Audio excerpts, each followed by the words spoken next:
사도 바울에게는 평생 꼬리표처럼 따라다니던 논쟁거리가 있었는데 그것은 바로 바울의 사도권에 대한 시비였습니다. 특별히 예루살렘 교회에서 왔다는 어떤 무리들은 바울이 가는 곳마다 쫓아다니면서 이 바울의 사도권을 시비하면서 바울은 사도가 아니라고, 바울이 전하는 말을 듣지 말라고 비방하고 모함했습니다. 그래서 바울은 편지를 쓸 때마다 그리스도의 사도된 나 바울은 이런 표현들을 씁니다. 이렇게 자기를 사도로 소개하고 자기의 사도권을 변호해야 했습니다. 베드로나 요한 같은 다른 사도들이 자신들의 사도권을 변호한 적은 한 번도 없습니다. 그럴 필요가 없기 때문입니다. 그러나 바울은 어떻게 보면 사도라는 자기 주장에 약점이 있었습니다. 사실 바울은 예수님의 제자도 아니었고 마띠아처럼 다른 사도들이 바울을 사도로 선출하거나 인준하는 공식 절차가 있었던 것도 아닙니다. 그러니 바울이 스스로 사도라고 주장하는 것이 다른 사람들 보기에 근거가 약하다고 생각될 수도 있었을 겁니다. 그래서 다른 사도들과는 다른 방법으로 사도로 부르심을 받은 바울은 적극적으로 자신의 사도권을 변호하고 주장해야 했습니다.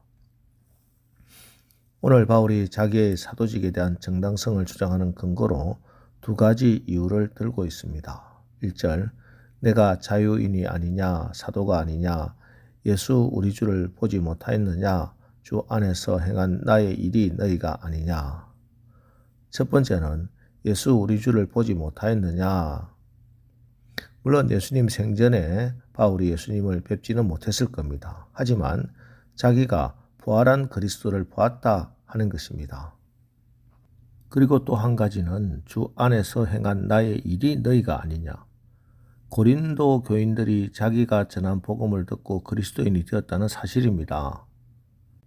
때문에 혹시 다른 지역의 사람들은 바울을 사도로 인정하지 않는다고 해도 적어도 고린도 교회 교인들에게는 자기가 분명 사도의 정통성을 가지고 있다 이렇게 주장합니다.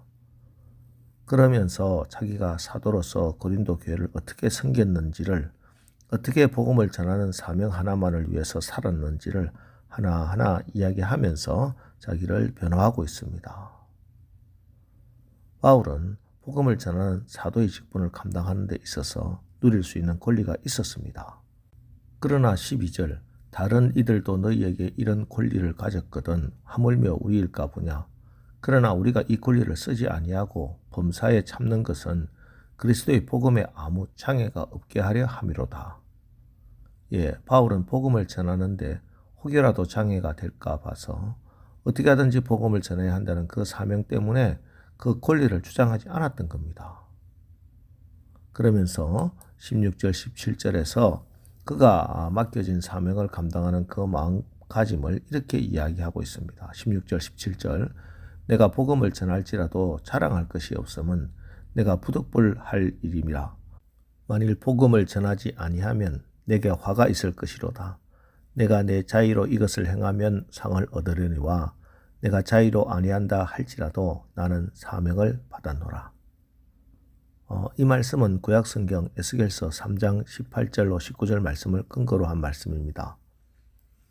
에스겔 3장 18절 19절, 가령 내가 악인에게 말하기를 너는 꼭 죽으리라 할 때에 내가 깨우치지 아니하거나 말로 악인에게 일러서 그 악한 길을 떠나 생명을 구원케 하지 아니하면 그 악인은 그 죄악 중에서 죽으려니와 내가 그 핏값을 내 손에서 찾을 것이고 내가 악인을 깨우치되 그가 그 악한 마음과 악한 행위에서 돌이키지 아니하면 그는 그 죄악 중에서 죽으려니와 너는 내 생명을 보존하리라. 우리가 복음을 전하고 깨우치게 하려고 애를 썼는데도 불구하고 그 사람이 회개하고 돌아오지 않아서 멸망했다면 우리의 할 바를 다 했기 때문에 상관이 없습니다. 그러나 우리가 복음을 전하지 않아서 그가 멸망했다면 그 핏값을 우리에게서 찾으시겠다는 겁니다. 참으로 두렵고 떨리는 말씀이 아닐 수 없습니다. 사도 바울도 때로는 너무 피곤하고 지치고 또 쉬고 싶을 때도 있었을 겁니다. 아무리 위대한 사도라 해도 육신을 입었기에 헐벗고 매맞고 굶주리며 너무 힘들 때는 가로수길 천국에 가기를 원했을 정도입니다. 그러나 에스겔 선지자의 이 말씀 기억하면서라도 무조건 순종했다는 겁니다. 이것은 억지로 죽을 맛으로 전도하자는 것이 아닙니다. 이 말씀은 이처럼 하나님이 강력하게 약속하셨으니 전도는 하나님의 일이고 하나님이 역사하신다는 겁니다. 사실 전도를 내 힘으로 할 수 있겠습니까? 성경 말씀대로 전도가 가장 미련한 것인데 어떻게 내가 전도한다고 사람들이 예수를 영접하고 교회에 나옵니까? 전도는 우리가 순종하면 하나님이 행하십니다. 성령님이 일하십니다. 빌리그레암 목사님이 하버드 대학교에 초청을 받아서 강의할 때 이런 말을 한 적이 있습니다. 이전에 내가 전도할 때는 정성을 다하면 된다고 생각했습니다. 그래서 정성을 다하고자 노력했으나 그 후 생각을 바꾸게 되었습니다. 나는 내 자신의 힘을 완전히 빼버리고 전도에 임하기로 작정한 겁니다. 나는 사용되는 도구에 지나지 않습니다. 실제 일은 성령이 하시는 것입니다. 따라서 성령이 하시도록 나는 내 힘을 완전히 빼고 전도하는 것입니다. 아주 기분 좋게 전도합니다. 그 다음 문제는 성령께 맡기고 나는 전도합니다. 바로 이것이 그분의 전도 비결이었던 겁니다. 그렇습니다. 우리가 전하는 메시지가 특별하지 않아도 사람들이 예수 믿고 돌아오는 것은 바로 성령께서 일하시기 때문입니다.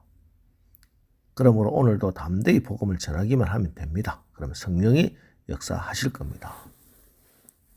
여러분, 예수님께서 제자된 우리에게 주신 가장 중요한 계명은 두 가지입니다.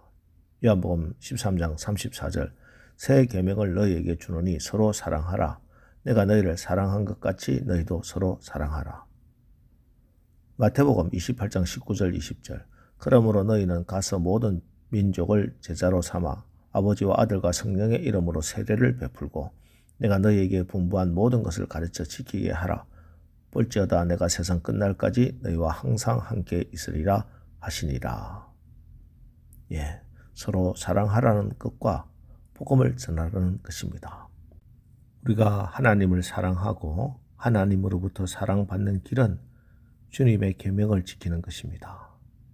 그 중에서 주님이 가장 중요하게 우리에게 주신 계명, 서로 사랑하라는 계명과 복음 전도의 계명을 지키는 것입니다. 그런데 사실 이 두 계명은 동일한 명령입니다. 자, 사람을 가장 사랑하는 것이 무엇일까요? 돈을 주는 것입니까? 명예를 주는 것입니까? 생명을 주는 겁니다. 전도하는 것보다 더 이웃을 사랑하는 일은 없습니다. 이제 오늘 하루 여러분 어디서든지 서로 사랑하고 전도하라는 주님의 계명을 지켜서 하나님의 기쁨이 되는 복된 날 사시길 주님의 이름으로 축원합니다. 기도하겠습니다. 하나님, 오늘 내가 복음을 전할지라도 자랑할 것이 없음은 내가 부득불할 일임이라. 만일 복음을 전하지 아니하면 내게 화가 있을 것이로다 하는 사도 바울의 고백을 듣습니다. 이 고백이 우리의 고백이 되고 우리의 신앙이 되게 하옵소서. 우리가 구원받고 이 교회로 불러주신 목적을 분명히 깨닫고 하늘과 땅의 모든 권세가 있는 예수 이름 들고 내가 세상 끝날까지 너희와 항상 함께 있으리라는 약속의 말씀을 붙들고 오늘도 어디서든지 서로 사랑하고 복음을 전하는 복된 날 살게 하옵소서. 예수님의 이름으로 기도합니다. 아멘. 자, 이제 오늘 말씀을 붙들고 주여 오늘 하루도 우리가 서로 사랑하고 복음을 전하는 능력 있는 하루를 살게 하옵소서. 우리 합심해서 기도하고 나가겠습니다. 우리 기도하겠습니다.